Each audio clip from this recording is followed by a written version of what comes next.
That's halftime. Now after halftime here, we're going to look at Corpus Informal materials, answer this question, and have our discussion.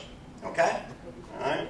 But first, we're going to talk about Ielts and English for specific purposes, particularly financial English. But let's talk a little philosophy, have a little break in the middle, a little philosophy. Okay? Do you know these gentlemen, these philosophers? Yeah, who are they? This is Plato and Socrates, or whatever. This one's Plato, and this one I can't remember either. Yeah, okay, Plato and Socrates. Now, why is Gary putting up Plato and Socrates? Well, because we're going to talk about blended learning, just a little parenthetical. Now, Plato, do you know your Plato and Socrates? Okay. A little? Yeah, I remember reading in university, not too much. Socrates was a face-to-face guy, right? Everything he did was, what do we call Socrates' dialogues, right? You read Socrates' dialogues, and everything was face-to-face with the students or the student or whatever. He didn't want to write anything down. He wanted everything to be face-to-face. Plato, have you read your Plato? Plato actually transcribed, if you were, Socrates' dialogue because he believed in blended learning, right? Seriously. You know, that was sort of one of the beginnings of blended learning, okay? Socrates is great, but, you know, it's a limited audience. If I write that down, other people who, you know, can't go to his classes or whatever can read it, just taking a different medium, face-to-face, and in this case, something was written down, probably on a scroll or whatever, I don't know. But that's this idea. Blended learning has been around a long, long time, all right? In other words, arranged or blends of delivery modes, okay? You talk to your students? Do they talk back? Do you use books? Blended learning. Do you use cassettes? Yeah? CDs? DVDs? Okay? Computers? All of this is blended learning. Of course, now, more seriously, when we talk about blended learning, you know, a mix of face-to-face and self-study, where usually the self-study is a portion of a large percentage of the course and takes place online, okay? And just real quickly to get to, because Natasha said talk about this, so I am, okay? Cambridge Financial English is a blended learning course, okay? It's blended learning, and it's preparing students for the real world, the financial world, and at the same time preparing them for ICFE, the International Certificate of Financial English. We had a very nice lunch. Where's my date for lunch? Where'd she go? She was here earlier. I lost my date, okay? Anyhow, no, it's just a joke. We had about had about 7 dates, in fact, anyhow.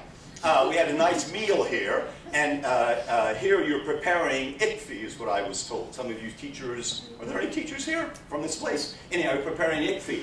And she was saying the students are finding it more difficult than some other exams because of the content that's coming in. In other words, their language is probably that B2 level. This is a B2 test, everything. Also, everything I'm trying to show you is at this B2 level. But it's the financial English which is difficult for them, okay? Anyhow, it's a blended learning course. And very simply, there is online study, okay? They go online with a username and a password. They get both language work and specialist vocabulary with a lot of video. And they're just to do 3 or 4 hours of online study per module. But it's not forgetting, that's sort of the Plato way, but it's not forgetting the Socrates way, because there's also face-to-face with you as a tutor with ELT experience as a language teacher. And here in class doing speaking, computers are never going to replace teachers. You know, we're in communication. There's always going to be this teacher actually communicating, interacting like that. All right? So doing this in class where you can practice communication, speaking and listening, and then providing 3 hours of material per module for you to use in your class. A blended learning solution for financial English. Over here, they were medical. They're dealing with medical. We're going to do a little medical, not too much, because it's the financial academy. I had to do finance. Is that okay? Yeah? But are some of you dealing with financial students? Yeah? Everyone's doing, oh, thank you. Thank you for raising your hand at least, okay? Anyhow, that's, since it's here, let's do that, Okay? But more importantly, even if you're not, this is the way that blended learning is going. The face-to-face with the teacher, with materials, and then online materials that students can do at home in the language lab on their own. Blending the two. You as Socrates and the online stuff as Plato. Okay. Let's talk about Cambridge International Corpus real quickly. Okay. Some of you have seen me talk 3 times this week, probably getting completely bored, but anyhow, you've probably seen this screen. A corpus is just, as you all know, a lot of language put on a computer, stored as a database, and then you can ask the computer to do different things. You can ask the computer to do a quickie, a key word in context, okay? And tell the computer, I want to look at production. Now there's a good business English word, production, okay? And then we can take from the corpus and see how frequent it is, how it's used, and also we can take from that in business English situations if we want. For example, you probably can't see it in the back, you probably can't even see it in the front, but one of them is about a Madonna production. Maybe that could be business English, but probably not. So we can take from that for general English needs, business English needs, or whatever, program the computer to do it. The Cambridge corpus is a big corpus, written language, spoken language, and we're going to look at the learner corpus, and we're also going to talk about how the corpus is growing. Okay? But let's look at, there's my date for lunch, there we go, okay? I was talking about ICFE, sorry. I was telling the audience about what you said about the ICFE preparation, the students finding the content. They were saying, you know, the test is more difficult, but it was more the content really than the language work. They Okay? need to have deep knowledge of their majors. Okay, yeah, yeah. And it's better for third year or even fourth year students who have to take this exam. Here it's better for third or fourth year students, okay? Because they had a lot of input on the financial language. Okay, thank you. Okay, the learner corpus then.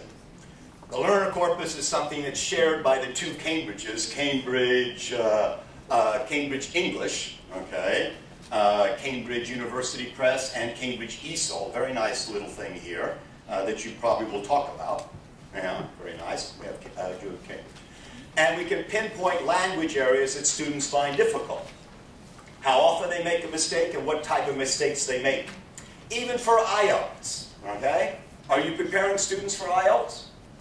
Yeah, and we're going to look at Ielts. If you don't know what Ielts means, after you do a couple of little exercises, then we'll go find out about Ielts like that. And now we can take the learner corpus and say, the candidates taking Ielts, okay, what mistakes are they making? And we can put this in little books called Common Mistakes at different levels. It's not only Ielts, it could be first certificate, CAE, whatever, okay?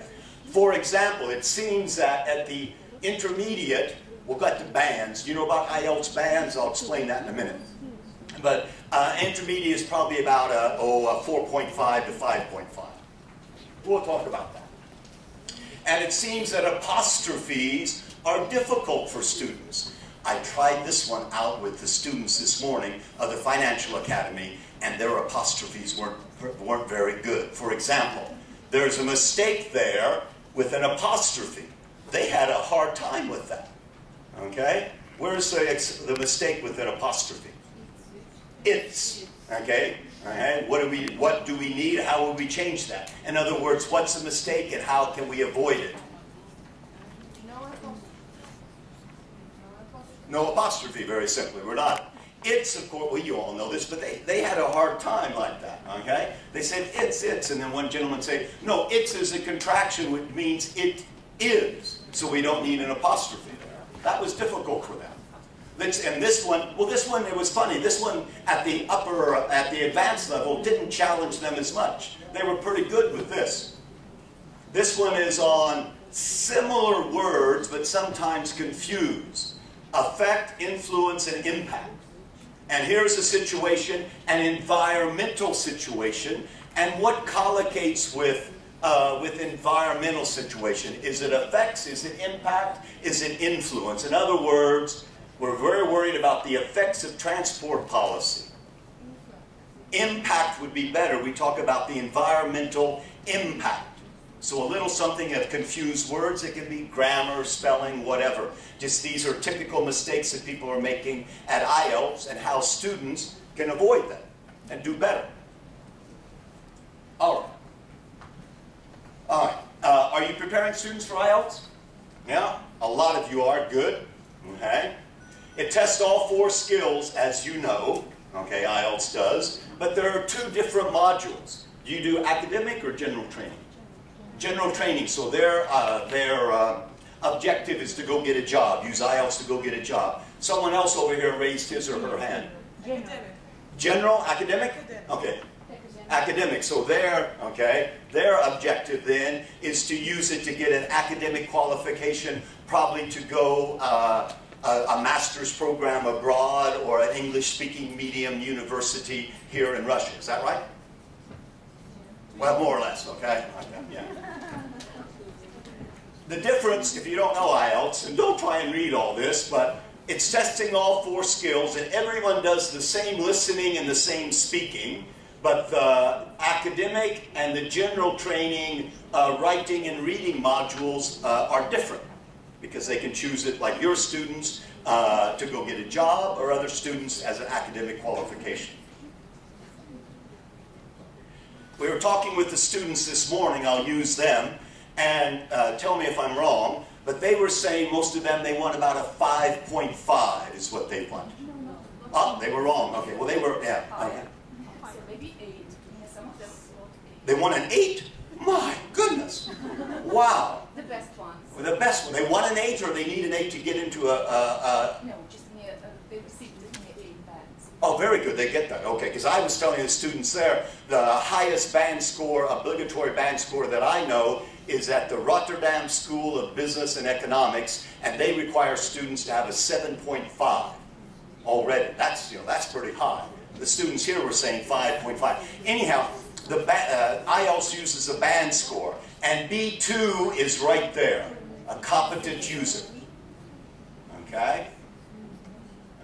That's what the B2 is.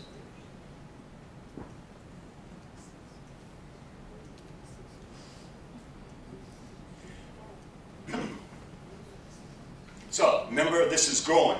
This corpus is growing. In an academic situation, Cambridge has, for IELTS, I'm going to focus on the academic module, okay? Cambridge has an academic corpus, okay? Because academic English is probably different from general English. There are things you say, my joke is, some of you already heard, furthermore is a very good word in an academic situation, but in a conversation, furthermore is, it's not the right register.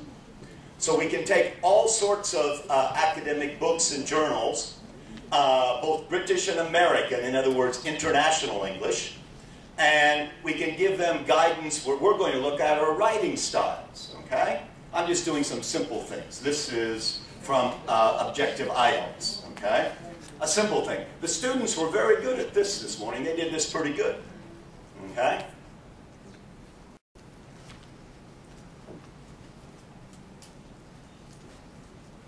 So we can take things from the academic corpus to help them, their style, particularly their writing. The students this morning said writing was they were difficult with. They had, and I said, do you write a lot? They say no. So I said, well, practice then. Okay. Anyhow.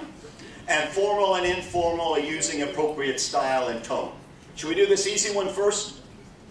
Okay, you're writing something, you're not just talking with a person, but you're writing something, you want to be a little academic, a little formal. Would you say bit part or minor character? Excuse me, would you write bit part or minor character? Minor character, okay? Pundit or specialist? Specialist. Pundit is a little derogatory. This one's easy. Children or kids? Of course, you can talk about your kids, but if you're writing. Hunter or customer? Of course. And manager or boss? Yeah, okay, like that. So there's difference there. That one's easy. Let's try something from the advanced level, a little more difficult. I used the example this morning of my son when he was writing. He used to write like he spoke, okay? And a lot of the students said, yeah, I'm somewhat like that. And so this idea of taking some informal language and turning it into more of an academic writing activity. For example, okay, can you see this in the back? Yeah. Yesterday I chatted to the boss. No, no, no. Yesterday I had a discussion with the manager of the company Dreams Like You, Janet Stevenson. I think she's a doc in psychology. She has a PhD, and she seems to know her stuff. She seems to know her field is the thing. Okay, we won't go through the whole thing. Just trying to point out and get them used to writing in an academic formal style and not write like they talk. Stuff's a very, very frequent word on the spoken corpus. When we get into the academic corpus, stuff is not as usual because that's a general English word. Okay? All right.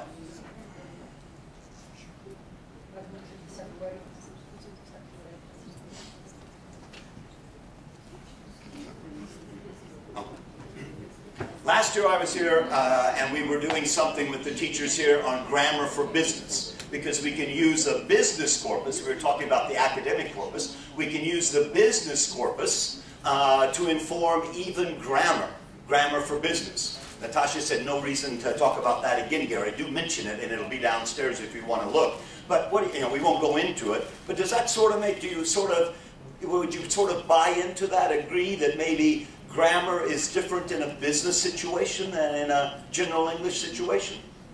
We'll have a look at that, but I'm not going to go into that because some of you saw that last year. Okay? We take the business English corpus, written language, spoken language, including Beck, because the Cambridge corpus can take these Cambridge exams, and then we can inform grammar for business. But we already did grammar, so we're going to do something now on vocabulary real quickly. We'll still have time for the discussion, I think, Natasha. Yeah, very good. And since we're at the Finance Academy, we're going to sort of focus on finance, because we can use this corpus to take things from different professional areas. And I chose finance. And, well, I don't know. This is something about teaching professional vocabulary and the information gap. You all know what a gap is. Have you been to London? Have you taken the tube in London? Yes. And what do they say when the doors open? Mind the gap. And so this is the idea of mind the information gap in the professional English course. In other words, now, it may not be true in your situation, but in my travels, this is what often happens. That the student probably might know a lot of the academic, professional vocabulary, but needs to put that into English and use it. The teacher, on the other hand, has the English, that's your job, is to teach English, and might not know all of the specialist vocabulary. Do you teach ESP professional? Yeah? And if you get, and medical or like that, when you, my new friend here, when you started teaching medical English, maybe you had to study up on medical vocabulary. I'm an English teacher. Is that what happened? Yeah? And you, what are you teaching? Business? Okay, you need that. Okay? So that's sort of the gap there. In other words, they have that, but they need that. All right? You're not there to teach the content necessarily, but get them to use that content in English.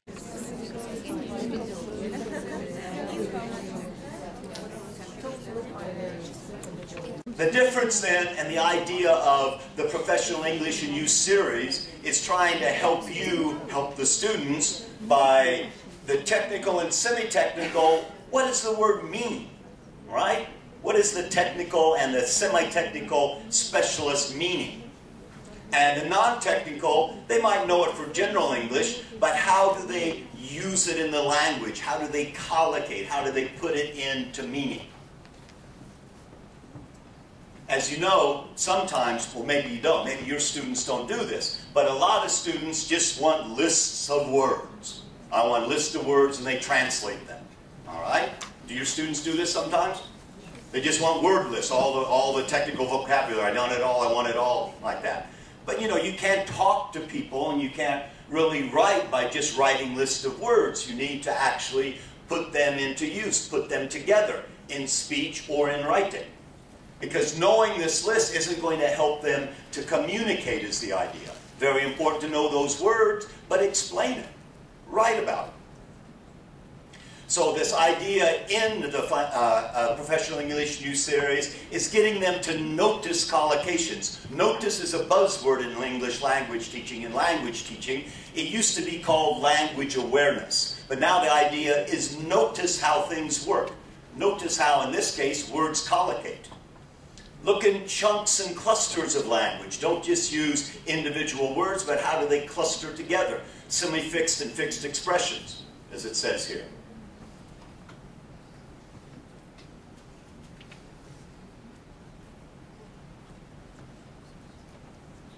That's the idea. If you make them aware of lexical chunks and they can, highlight it and be consciousness-raising activities, then they're going to be perceived as more fluent in speaking and writing.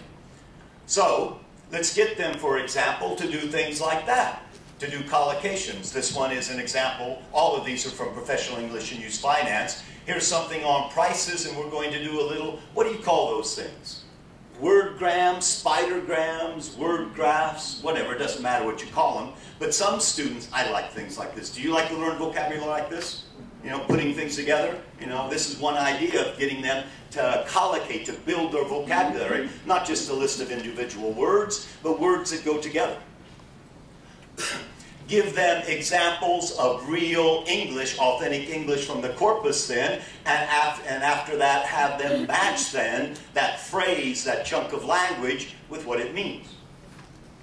And this one is correcting the words in brackets. Okay, you agree or you will not cause or exclude the removal. Okay, get them to, like we were doing with influence, effects, and impact, get them to choose the word that collocates with the situation, the context. So this idea then in this information gap, okay, of consolidating and activating by conceptualizing, we talked about, and personalizing. Now you probably all know the in-use series. In-use series. You know your Murphys? Grammar in use? Vocabulary in use? Your McCarthy's? And Felicity Odell. Let's not forget Felicity, of course. Okay? They're the writers. It doesn't matter. Or it does matter, but I mean, if you don't know, it doesn't matter. The difference in professional English in use is at the bottom, there's something called over to you. It's a self-study, getting them to recognize the vocabulary, the presentation page, put it into practice by wordgrams, by authentic material, and then actually doing something with it. Over to you. Now, I don't know. I was told that if you use this book here, I'm not sure if it's done that they do the work outside of class, and then in class, it's the over to you. Okay?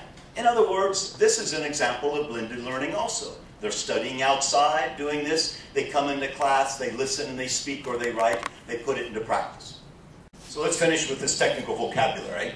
Be aware of this information gap. I'm a language teacher, not necessarily just a content teacher. Okay? I want to teach them how to use the language. It's not only technical vocabulary. There are different approaches to teaching technical, semi-technical, and non-technical. Draw their attention to collocations, to chunks of language rather than individual words to improve their fluency. And then activate it through personalization for them in speaking or writing tasks. Okay. So, before we have our roundtable discussion, that was trying to give you some information about corpus informed materials for academic, the Cambridge Academic Corpus, for Ielts we looked at, and for professional English, looking at the Professional English and Use Vocabulary series. We also tried to look at business benchmark, setting the standard, if you will, for CEF, and also preparing them for BEC, the real world and the professional exam. We're going to have a discussion in a minute, in 2 minutes, because I just got my 2-minute vibration. But we have to answer this question, right? B2 or not do B? B2 or not B2, okay? Is that really the question? Now, you didn't like that joke, but I still think it's, it's something. Is that the question? Is that all we care about with our pieces of paper? Well, if you're using business benchmark, and we were looking at the B2 level, if you're using Ielts, which is Inform, by the Corpus, or Cambridge Financial English, which is the blended learning course that's giving them practice online in financial English and then face-to-face, and also preparing them for the ICFE, the International Certificate of Financial English. And if you're using books that are also Corpus Inform in individual specialist fields, we looked at financial English, grammar for businesses up there. Okay. Well, if you're doing all of that, is that the question? Well, the answer is we can do both. If we're using materials like that, we can balance, if you will, professional and academic exam preparation with real learner needs, and at the same time, get out of there, that discussion, balancing real learner needs for real life with academic preparation. In other words, both. That's B2 or not B2. Is that the question? We've been looking at the answer, how we can balance two. And thank you very much for listening and participating. And good luck with financial English, BET, Ielts, ICFE, medical English, my new friend, or whatever you're doing. And we'll listen after the discussion. We'll go back to Stevie Wonder as we go out and take your students not only to a B2, but C1, C2. Take them to a higher ground. Thank you very much.